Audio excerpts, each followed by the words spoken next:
Hello, welcome to this channel. आज के दिन सबसे पहले हम हमारा पीएनएल देखेंगे, उसके बाद में हम कल के दिन कैसे काम कर सकते हैं वो देखेंगे। तो आज के दिन फिर मिड कैप निफ्टी की एक्सपायरी थी, तो इसी के अंदर मैंने ट्रेड किया। आज के दिन मैंने बिना जिंक के साथ में ट्रेड किया। इसके पीछे का कारण ये था, विक्स को देख के मैंने बिना जिंक के ट्रेड किया। कि आज के दिन अगर विक्स देखें लगभग 12% के आसपास पॉजिटिव था। तो जब भी विक्स ज़्यादा होता है तो मूवमेंट बड़े आने के चांसेस बहुत ज़्यादा हो जाते हैं। तो वह काम भी किया। यहाँ पे सेंसेक्स के अंदर देखें लगभग 1000 पॉइंट का मूवमेंट आया, निफ्टी के अंदर लगभग 300 पॉइंट तक का आज के दिन मूवमेंट आया, बैंक निफ्टी के अंदर लगभग 1200-1300 पॉइंट का मूवमेंट आया। लेकिन मिड कैप निफ्टी के अंदर बहुत बड़ा मूवमेंट नहीं है, लगभग 66 पॉइंट का ही यहाँ पे मूवमेंट आया। तो ये एक रेंज के अंदर ही रहा।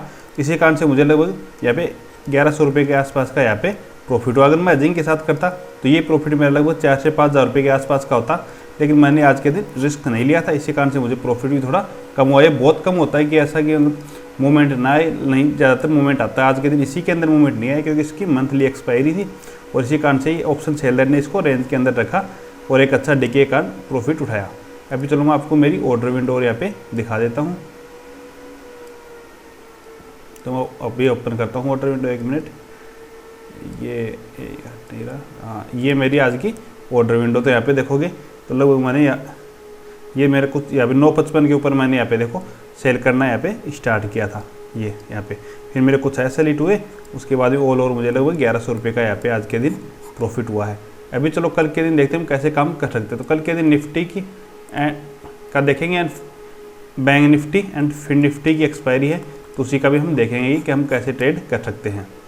तो निफ्टी की अगर हम बात करें सबसे पहले, तो निफ्टी के अंदर हमारा डिस्कशन था कि इस एरिया को अगर ब्रेक करेगा निफ्टी तो फिर हम एक सी की पोजीशन की ट्राई करेंगे, जिसके टारगेट हमारे यहाँ तक के रहेंगे। यहाँ से सेलिंग आई हुई है तो यहाँ से वापस से भी एक सेलिंग आ सकती है। यहाँ तक के टारगेट हमें मिले, फिर कुछ टाइम तक यहाँ पे रेंज बनाया, फिर वापस अप साइड में मार्केट निकल गया। तो हमारे आज के दिन बहुत ही अच्छा सी की साइड में एक टारगेट अचीव हुआ। अब हम देखते हैं कल के दिन कैसे काम कर सकते हैं। तो इतना बड़ा मूवमेंट आने के बाद में मार्केट के अंदर डाउन साइड में आने के चांसेस बहुत कम है कि अगर नीचे आए भी गा तो बाई एंड डिप रहेगा, कि मतलब नीचे आएगा फिर अप साइड में मार्केट वापस से जा सकता है। तो हमें इसी हिसाब से ट्रेड का प्लान करना है।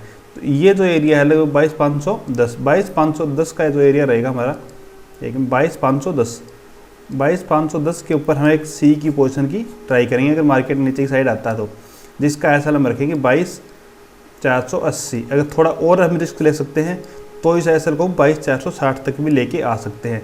लेकिन जो रिस्की है वही 50 पॉइंट का इसको एसएल को लेके, नहीं हमें 30 पॉइंट का ही इसके अंदर एसएल रखना है, जो बहुत है हमारे लिए।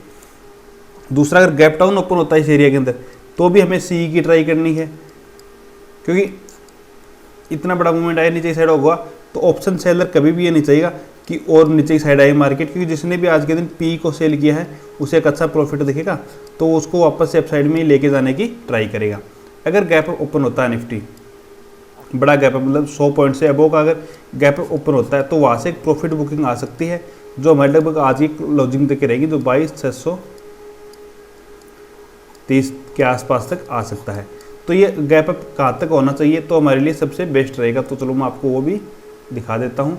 तो पहले का जो हाई है हमारा, जो 700 कुछ का है, थोड़ा जूम करते हैं चार्ट को, फिर हमें टाइम फ्रेम को ये यहाँ पे देखेंगे हम। चलो 5 मिनट में हमें यहाँ पे दिखा दिया इसने। तो ये जो एरिया है जो 22,760 इस एरिया के अंदर अगर गैप ओपन होगा तो यहाँ से एक प्रॉफिट बुकिंग नीचे इसलिए आ सकती है क्योंकि एक रेजिस्टेंस है। इस रेजिस्टेंस को डायरेक्ट ब्रेक नहीं करेगा, कुछ टाइम रेंज बना के ब्रेक करेगा, या फिर हो सकता है यहाँ से नीचे की साइड एक डीप दे दे और फिर उसके बाद में अप साइड में ब्रेक कर दे। तो हमें पी की ट्राई अगर हमें करनी है तो इस एरिया में हम पी की एक ट्राई भी कर सकते हैं। अभी चलो हम बैंक निफ्टी का चार्ट देख लेते हैं कि बैंक निफ्टी के अंदर हम कैसे ट्रेड का प्लान कर सकते हैं एक्सपायरी के दिन। क्योंकि मैं लगातार एक्सपायरी के अंदर ट्रेड कर रहा हूँ तो मैं भी आपको वही चलो दिखा देता हूँ कि एक्सपायरी के अंदर हम बैंक निफ्टी में कैसा प्लान रह सकता है। सबसे पहले जैसे मैं आपको दिखा रहा हूँ, लगातार पिछले लगभग 4 से 5 महीने हो गए मेरे को हर एक्सपायरी के अंदर ही मैं आपको लाइव में दिखा रहा हूँ कि हमें कैसे ट्रेड का प्लान करना चाहिए। आप भी इसी हिसाब से कर सकते हैं। आप जो भी सेटअप बनाओ, चाहे वो हमारा सेटअप कुछ भी हो, उसी के ऊपर हमें ट्रेड लेना चाहिए। ये नहीं है कि आज के दिन मंडे के दिन हमने किसी और सेटअप के ऊपर ट्रेड लिया, अगले दिन हमने किसी और सेटअप के ऊपर ट्रेड लिया, फिर हमने सेटअप को चेंज कर दिया। ऐसे हमें सेटअप को कभी भी चेंज नहीं करना चाहिए। एक सेटअप के ऊपर हमें ट्रेड किया है, करना स्टार्ट किया है तो उसका लंबे टाइम तक चले, कम से कम 3 महीने तक तो उसको ट्रेड करें लाइव में, तभी तो हमें पता चलेगा सेटअप अच्छा है हमारा नहीं अच्छा नहीं है। अगर 3 महीने के अंदर चलो हमने एक लोट के ऊपर ट्राई किया तो कुछ लॉस होगा तो हो जाएगा, लेकिन एक दिन, 2 दिन, 5 दिन से हमें सेटअप का अच्छा है बुरे का नहीं पता चलता ये सेटअप हमारा सही है या नहीं है। हो सकता है कोई सेटअप हमें 3 महीने तक लगातार एक अच्छा प्रॉफिट दे दे, उसके बाद में प्रॉफिट न भी दे। तो हमें चेंज कब करना चाहिए सेटअप को? अगर कोई प्रॉफिट हमें लगातार 3 महीने तक लॉस दे रहा है तो उस सेटअप को हमें चेंज करने के लिए सोचना चाहिए। उसका हमें कारण देखना चाहिए कि किस कारण से ये हमें लॉस दे रहा है। अगर हमारा डिसिप्लिन सही नहीं है तो हमें डिसिप्लिन को बनाना चाहिए, न कि हमें उस सेटअप को चेंज करना चाहिए। हमें बार बार में सेटअप को चेंज ना करना चाहिए। अगर हम ज़्यादा सेटअप चेंज करें तो हम कभी भी प्रॉफिट के अंदर नहीं आ सकते हैं। आप मेरे को देख रहे हो, मैं लगातार एक ही सेटअप के ऊपर ट्रेड कर रहा हूँ और मैं आपको वही दिखा रहा हूँ। अगर मैं भी रोज़ सेटअप चेंज करूँगा तो ऐसा नहीं होगा कि प्रॉफिट में आऊँगा, नहीं आऊँगा ऐसे चेंज करने से। तो आप सेटअप के पीछे न बाकी किसी भी सेटअप के ऊपर आप ट्रेड कर रहे हो, चाहे आपका कोई भी स्ट्रेटजी हो, उसी के ऊपर ही आप ट्राई करते रहें। एक दिन जरूर प्रॉफिट आएगा, उसके बारे में आप पूरा डिटेल से जानें कि इस स्ट्रेटजी के अंदर क्या है, कैसे हम और चेंज कर सकते हैं।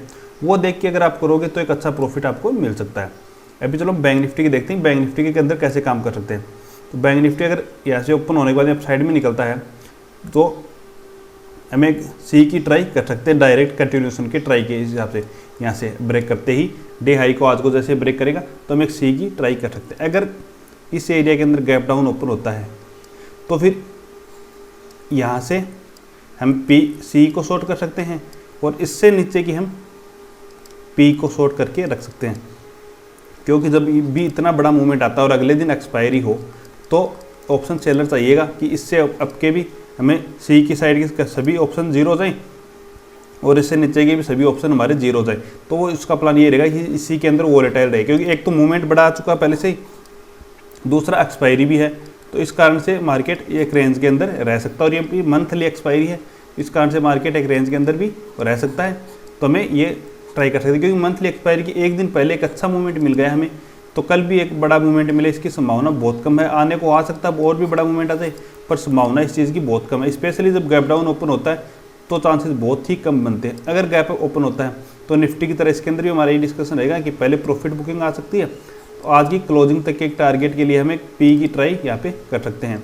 इसके अलावा हमें पी की ट्राई कहीं भी नहीं करनी है, सिर्फ एक गैप अप की स्थिति में ही हम एक पी की पोजीशन को बाई कर सकते हैं। बाकी हमें अगर गैप डाउन ओपन होता है तो अगर हमें स्ट्रिंगल बनाना है तो हम इससे ऊपर की सी को शॉर्ट करेंगे और इस स्विंग या फिर इस स्विंग से नीचे की हम पी को शॉर्ट करके रख सकते हैं। इसके अलावा हमें कोई भी ट्रेड नहीं करनी। अगर हमें नेट ट्रेड करनी है तो यहाँ पे कोई भी पॉजिटिव प्राइस एक्शन बनाएगा तो हमें यहाँ पे पी को शॉर्ट करना है या फिर सॉरी सी को यहाँ पे बाई कर सकते हैं। इस हिसाब से हमारा प्लान रहेगा। बाकी हमें अगर स्ट्रेंगल का सबसे बेस्ट कल के दिन स्ट्रेंगल का रहेगा गैप डाउन की स्थिति में। बाकी हमें क्योंकि ज़्यादा टाइम तक अगर हम रखेंगे तो डिके कारण बायर को बहुत बड़ा लॉस हो सकता है, इसलिए जीरो हो जाएंगे क्योंकि लास्ट में ऑप्शन तो वो लॉस हो जाएगा हमें।